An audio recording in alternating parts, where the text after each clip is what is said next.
He says, in Bogle on mutual funds, you explain why international investing has risks and state that perhaps investors should keep their money in U.S. stocks.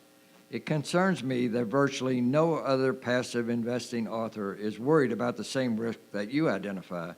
Why do you think these risks are ignored and international investing is being touted as crucial for maximum diversity? What is behind this? Well, first, I have never given a damn about what anybody else thinks. We knew that, John. And I pay attention and I listen to the arguments. That may be a little strong form of my feeling. But they're entitled to their opinion, and it may be right. And as this article that I just cited mentions, and then this is true, I say this whenever I write about it, when I first said this, you don't need any non-U.S. stocks. It was 1994 in my first book. I was on the record. You don't need them if you're going to have them because of these extra risks. Stop at 20%, no matter what the market weight is. And so in the next 20 years, 25 years almost, and the non-U.S. are up about, let me say 300%, and the U.S. is up 800%. So this is a brilliant prognostication. I'll hear a little applause there. And yet, I quickly acknowledge the fact that the U.S. has done so well for so long in this relative sense may easily mean that we'll have some reversion to the mean. I always talk about that. And it could mean that. One doesn't really know.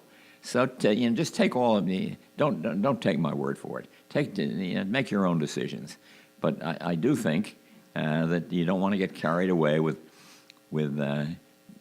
unknown risks. And then I use this other example, and they talk about this, and that is when you talk about non-U.S., think about what non-U.S. means.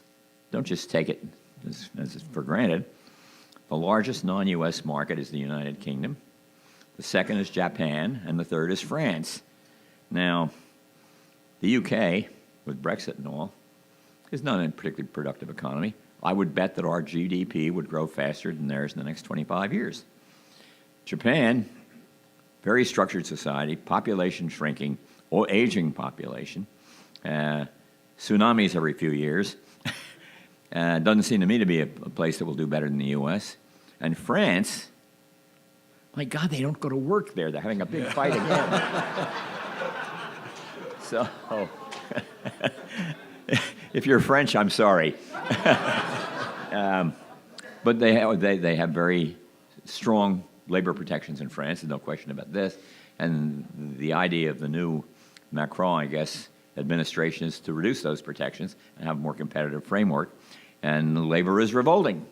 They have I think it's a 35-hour maximum week or something like that.